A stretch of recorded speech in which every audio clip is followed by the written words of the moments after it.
Hello everyone. तो कैसे हो आप सब। मैं हूँ सोनी, आपकी जीएल स्टोरी टेलर और राइटर। बिना किसी देरी के आते हैं सीधा स्टोरी पे। फोर्स लव का पार्ट 91। पिछले पार्ट से सीधे आगे चलेंगे। ओके। एंड जिस ऐप का आपको बेसब्री से इंतजार है वो चल आने वाला है। ओके।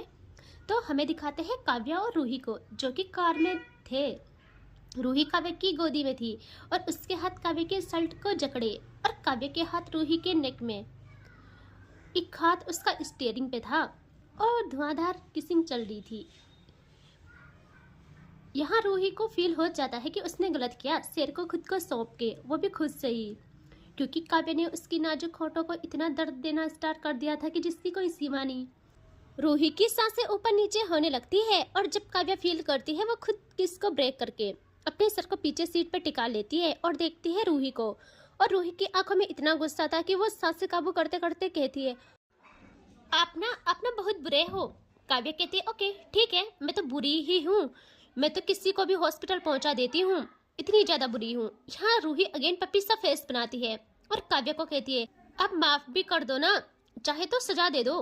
देखो आपने मेरे होठों का क्या हाल किया। ठीक है, मैं नहीं रोकूंगी, करो जो करना है, बस माफ कर दो। यह काव्य का दिल मेल्ट हो रहा था जब वो रूही को देखती है, उसकी बातें सुनती है, बट वो फिर खुद को कंट्रोल करती है और रूही को उसकी कमर से पकड़ के अच्छे से बगल वाली सीट में बिठा लेती है। और रूही घूरती है काव्य को और काव्य कहती है, ना ही मुझे किसी को सजा देनी है, ना ही मुझे किसी से शिकवा शिकायत करनी है, मैं अपनी फीलिंग्स से खुद ही जूझ सकती हूँ और खुद ही खुद को संभाल सकती हूँ, समझिए आप। और वो अगेन कार को करती है स्टार्ट और रूही की आंखें नम हो जाती है। वो देखती है काव्य को, जो कि बस आगे देखे जा रही थी। और जब काव्या एक भी पल उससे नहीं देखती तो रूही आंखों में आंसू लिए गुस्से में कहती है, बहुत बुरे हो, सच में बहुत ज्यादा बुरे हो आप। आपको सब दिखता है कि मैंने आपको गलत समझा, लेकिन आपको ये नहीं दिखता कि मैं आपसे ज्यादा अजियत में जी रही थी। एक भी पल चैन की सांस नहीं ली मैंने। यहाँ काव्या कुछ जवाब ही नहीं देती, वो स्पीड तेज करती है और कुछ टाइम के बाद ये लोग घर आ जाते हैं। काव्या जैसे घर आती है वो ब्रेक लगाती है और खुद उतर जाती है। फिर रूही की साइड आके डोर करती है ओपन, बट रूही बाहर ही नहीं आ रही थी।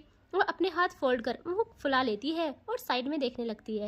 यह काव्या कहती है, अब ये क्या है, खुद रूठ गई हो, जब मनाना नहीं आता तो ये कर लो, है ना, अपनी गलती का एहसास ही नहीं है तुम्हें। यहाँ रूही जल्दी से काव्या को देखती है और कहती है ना मुझे एहसास, इसीलिए तो बोल रही हूँ, बताओ ना क्या करूँ, प्लीज ऐसे मत रहो, मुझे बिल्कुल भी अच्छा नहीं लग रहा है। यह काव्या कार की रूफ पे हाथ रख के अपने फेस को रूही के पास लाती है और डार्क टोन में कहती है, मुझे भी अच्छा नहीं लगा था जब मिस रूही, जब मेरी बीवी मुझसे झूठ बोल के पार्क में गई थी। और उसकी टोन में इस वक्त एक इल्जाम था जो कि रूही के मासूम दिल को अजियत देता है। रूही का कंट्रोल खुद पे नहीं रहता और वह एक जोरदार थप्पड़ हवा को चीरते हुए काव्य के गाल पे जड़ लेती है। इतनी तेज था कि काव्य की आंखें बंद हो जाती है और काव्य कुछ करती। रूही काव्य को पुश कर लेती है। काव्य की आइज एक झटके में खुलती है इस चीज से और रूही कार से निकल जाती है। यहाँ रूही की आंखों से इतने आंसू आते हैं जिसकी कोई हद नहीं। उससे बुरा भी लगता है कि उसने काव्य को थप्पड़ मारा, बट उसका लहजा, उसके शब्द रूही को दर्द देते हैं, इसलिए उसने मारा था। रूही ऐसे ही रोते हुए कहती है, यही फर्क है आप और मुझ में, मैं वहाँ जाती हूँ, आपको ये दिखता है, मैंने झूठ बोला ये भी दिखता है, लेकिन मैं वहाँ गई क्यों, यह नहीं दिखता। मैं वहाँ गई ताकि मैं त्रिशा का पता लगाकर उसके घर वालों से माफ़ी मांगूँ। नहीं आता है मुझे उस टाइम यही सही लगा।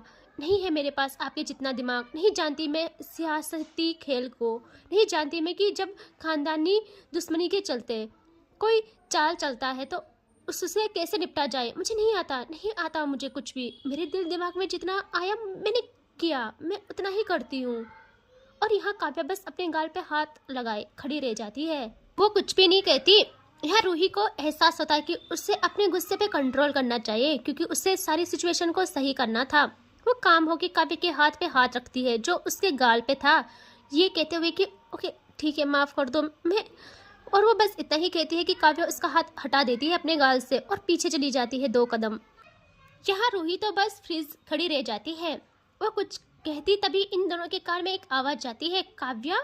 और दोनों साथ में पीछे मुड़ते हैं। वहाँ काव्या की नानी थी और नानी जल्दी से इनके पास आती है और काव्या को अपने सीने से लगा के कहती है, बेटा सब ठीक है ना, आप कहाँ थे सुबह से, आपको पता भी है घर में सब कितना परेशान है। काव्या कहती है, नानी मैं ठीक हूँ, सब ठीक है, आप फिक्र ना करें। वो जल्दी से काव्या को हक से रिलीज करती है और कहती है बेटा आप कैसी बात कर रहे हैं, फिक्र ना करो। आपको पता भी है हम सब कितना परेशान है। आपके नाना जी ने तो सारी जगह गार्ड्स फैला दिए हैं आपको ढूंढने के लिए। और अन्नपूर्णा कहाँ है? यहाँ काव्या और रूही को अब सेंस आता है कि माँ कहाँ है। और वो कहती माँ और तन्वी तो। और अगेन इनकी बातें होती, तब तक एक कार स्पीड से इनके पास रुकती है और सब देखते हैं वहाँ। और वहाँ से निकलती है काव्या की माँ और तन्वी। और अब जाके सबकी सांस में सांस आती है। यहाँ काव्या की माँ भी भाग कर सबसे पहले काव्या के पास आती है और वह काव्या को हक कर लेती है और काव्या का फेस चूमते हुए उनकी आंखें नम हो जाती है। यहाँ काव्या कहती है ओ मेरी भोली माँ, क्यों इतना इमोशनल होना हो रहा है? मैं सही सलामत आपके सामने हूँ, देखो तो। यहाँ वो कहती है, काव्या का फेस हाथों में लेके कहती है बच्चा कुछ हो जाता तो एटलीस्ट बता कर तो जाते, मुझे ही बता देते।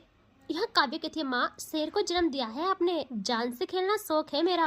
यहाँ वो हल्का सा स्लैप करती है काव्या के गाल पे और कहती है और आपको क्या लगता है शेर की माँ इस शेर को कुछ होने देती? तबाह कर डालती दुनिया को कि खरोच भी आती तो।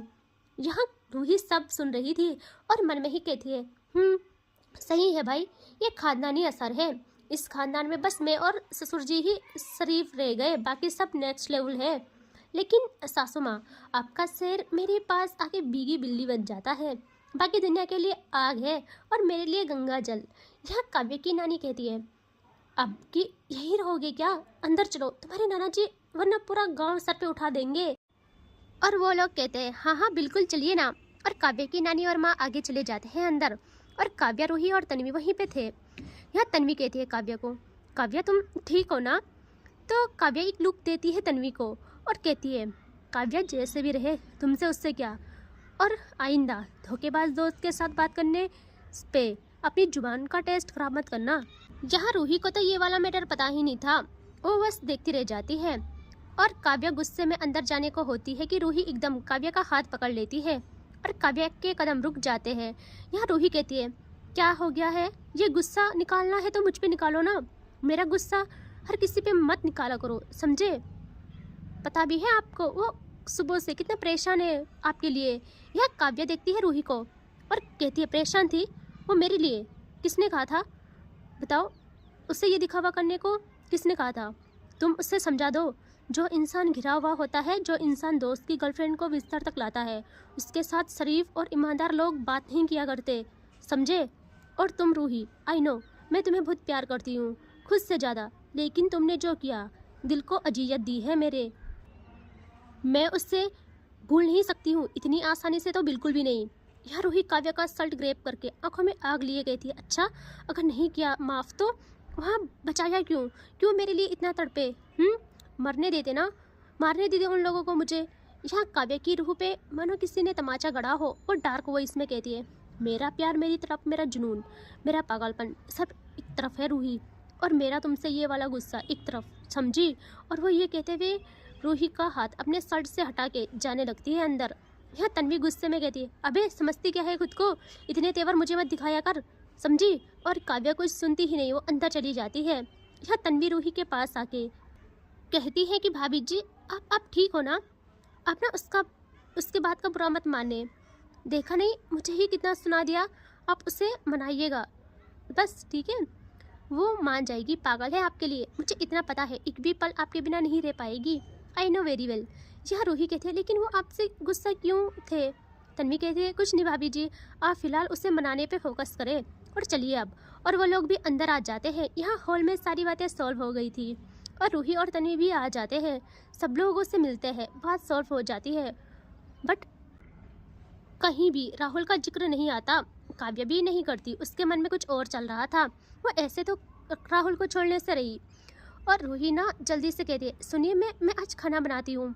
वो इन्होंने भी सुबह से कुछ नहीं खाया होगा, भूख लग गई होगी, उसे जितना आता था बनाने के लिए वो सब करना चाहती थी। वो जल्दी से किचन में जाती है जहाँ सारी मामी लोग थे, उन्होंने खाना तो बना लिया था, बट रूही कहती है कि मुझे इनके लिए बनाना है, और वो कुकिंग में मास्टर थी। वो जल्दी से काव्या का फेवरेट खाना बनाना करती है स्टार्ट, और खुद से कहती है रूही पहले खाना बनाने से स्टार्ट करती हूँ, ज़्यादा नहीं 1% तो मान ही जाएंगे, लेकिन 1 सेकेंड। उसे जल्दी से याद आता है, ये और टाइम तो मुझे मना करते थे, काम नहीं करना, ये नहीं करना, और आज आज एक भी बारी नहीं बोला, झूठे मुँह ही सही। उसके दिल में अजीब दर्द होना स्टार्ट हो जाता है। उसको ना खाना बनाते रोना आ जाता है कि हमेशा तो कितना गुस्सा करना होता था कि खाना नहीं बनाना, ये नहीं करना, वो नहीं करना, मैं क्वीन हूँ, क्वीन काम नहीं करती, मुझसे कुछ काम नहीं करने देते थे, और आज एक भी बारी नहीं बोला। उससे बहुत गुस्सा आता है, बट फिर भी वो खाना बनाने पे फोकस करती है। और तभी वो फील करती है उस महक को जो उसके महबूब के प्यार की होती है। वो जल्दी से मुड़ती है पीछे, और वहाँ थी काव्या जो कि अंदर आ रही थी। रूही के चेहरे पे एक बड़ी सी स्माइल आ जाती है। वो मन में ही कहती है, मैं जानती थी, देखा नहीं रहा गया ना, गुस्सा हो, मुझे पता है, कितना भी गुस्सा करो, मैं कुछ भी करूं, आपको बिल्कुल भी पसंद नहीं आता मेरा काम करना, इतना फिक्र, इतना प्यार करते हो, बस गुस्से में कवर कर लेते हो उस प्यार को, लेकिन नहीं रहा गया ना आपसे, सब जानती हूँ। और रूही एक पल में ख्वाबों की दुनिया से बाहर निकल आती है।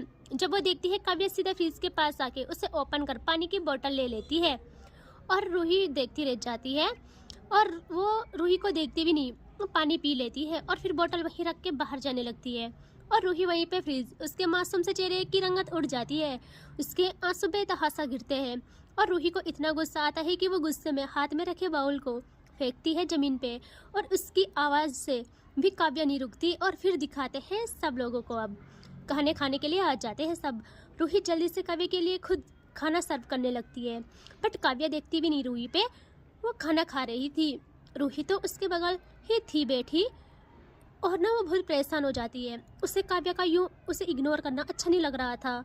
रूही मन ही मन में काव्या को देखते हुए इतना गुस्सा करती है कि उसी पल काव्या को खांसी आने लगती है, और काव्या के लिए जल्दी से उसी पल रूही और उसकी माँ साथ में पानी का गिलास आगे करते हैं, और काव्या जल्दी से अपनी माँ के हाथों से पानी का गिलास ले लेती है।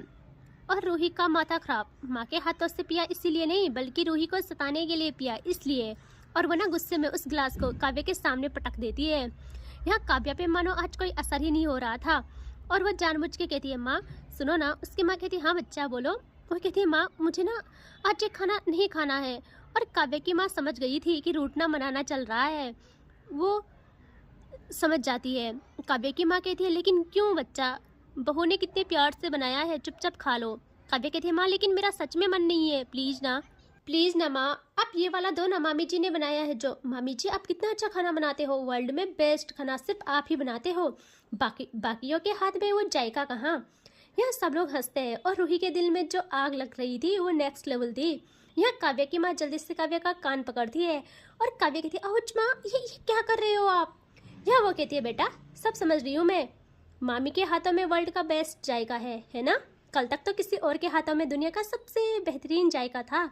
यहाँ काव्या कहती है, हाँ माँ आपके हाथों में है ना, मुझे पता है वो तो आप हो, बट मामी जी की थोड़ी सी तारीफ कर रही थी मैं, अरे बनाया ही इतना अच्छा है। यह सब हंसते हैं, और काव्या की मामी कहते, सच में छलिया हो तुम, एक नंबर की छलिया, अभी तो टेस्ट भी नहीं किया और जायका पता चल गया है ना, सच बताओ रूही को सता रही हो ना, हम सब समझते हैं। यह रूही तो बस काव्या पे ही नजरें गड़ाए थी, उसकी आंखें नम थी, अंदर एक अजीब सा तूफान था उसे बस ये हो रहा था कि काव्या सिर्फ मेरी है, उसके मुंह से हर लफ्ज सिर्फ मेरे लिए निकले। यह काव्या कहती है, मामी जी आप भी कुछ भी मत बोलिए, वैसे बताइए ना आप खाना दे रहे हो या नहीं, या मैं भूखी ही रह जाऊं। तभी वो कुछ और कहती, रूही के बर्दाश्त से बाहर हो जाता है, वो गुस्से में बहुत तेज हाथ मारती है टेबल में, और जैसे मारती है यहाँ काव्या और बाकी सब शॉक्ड। काव्या की आंखें तो एक पल के लिए बंद हो जाती है, चाहे वो कितना भी गुस्सा रहे, अपनी बीवी का डर तो भाई हर किसी को रहता है, हर टाइम। वो धीरे धीरे मुड़ती है रूही की तरफ। यहाँ रूही आज किसी की फिक्र नहीं करती, मानो सब लोग उससे दिख ही ना रहे हो। वो गुस्से में पूरा हक से कहती है, चुपचाप ये खाना खा लो, बता रही हूँ मैं, अगर एक भी लफ्ज निकाला या कुछ भी बकवास की तो ये खाने की प्लेट आपके सर में फूटेगी।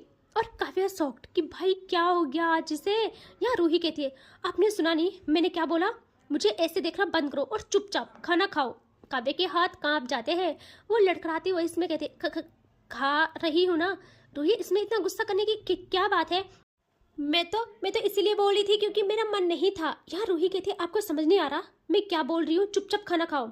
और एक लफ्ज और मत निकालना। यह काव्या जल्दी से स्पून पकड़ती है और खाना खाने लगती है और सब लोग समझ गए थे। वो जल्दी से अपना खाना इंड करके वहां से चले जाते हैं कि इन दोनों को खुद सॉल्व करने दो। यहाँ बस काव्या और रूही बचे थे और काव्या धीरे धीरे खाना खा रही थी। रूही गहरी सांस लेती है और जल्दी से काव्या के हाथ से स्पून ले लेती है। यह काव्या देखती है रूही को और कहती है, अब मैंने क्या कर लिया, खा तो रही हो ना, तुम्हारे हाथों से बना खाना, अब भूख का मारोगी क्या अभी भी। यह रूही कहती है, हाँ खा रहे हो, इस तरह जल्दी जल्दी खाओ। काव्या कहती है, लेकिन क्यों। रूही कहती है, क्योंकि तब जल्दी से रूम में जाना है। काव्या टेढ़ी आंखों से देखती है रूही को और कहती है, लेकिन क्यों, आप जाओ ना, रेस्ट करो, मुझसे क्या मतलब आपको। यह रूही कहती है मतलब मुझे आपसे ही मैं है मतलब, सिर्फ समझे, मतलब क्या कर लोगे बताओ ना जरा। ये ड्रामे ना जल्दी जल्दी बंद करो, बता रही हूँ मैं आपको, बहुत हो गया मुझसे ना, अब और नहीं झेला जाएगा। यह काव्या कहती है, देखिए मैडम, मैं आपसे डरने वाली नहीं हूँ, समझिए आप, ऐसे मत समझिए, कुछ भी कहोगी या करोगी मैं भूल जाऊंगी सब कुछ। यह रूही कहती है, डरोगे नहीं तो यूँ कांप क्यों रहे हो। काव्या कहती है, कौन कांप रहा है, और शेर हूँ, उलझो मत मुझसे। रूही कहती है, हाँ हाँ पता है शेर हो, चुपचाप खाना खाने पे ध्यान दो। काव्या कहती है, हाँ तो दो मेरी स्पून यहाँ। रूही खुद स्पून से खाना खिलाने लगती है काव्या को और काव्या उसी पल अपना मुंह साइड करती है। यहाँ रूही कहती है, अब बच्चों की तरह खिलाऊं क्या। काव्या कहती है, नहीं कुछ नहीं। रूही जबरदस्ती एक हाथ से काव्या का फेस पकड़ के उसे अपनी ओर करती है और दूसरे हाथ से स्पून लेके काव्या को खिलाना करती है स्टार्ट। बट काव्या उसी पल अपने एक हाथ से स्पून को रफली साइड कर लेती है जिससे खाना गिर जाता है। यहाँ रूही फिर भी खुद को काम करती है और अगेन स्पून में खाना लेती है और काव्या की तरफ करती है और कहती है, देखिए खाने का अपमान ही करते, भगवान जी सजा देते हैं, वहाँ आपका द काव्या सिंगानिया वाला रोप नहीं चलने वाला। और काव्या फिर भी अगेन स्पून को साइड करती है और ये 5 से 7 बारी होता है। बट लास्ट में रूही जब हार नहीं मानती तब काव्या खा ही लेती है। एंड इससे आगे देखेंगे नेक्स्ट पार्ट में। ठीक है, टेक केयर, बाय बाय।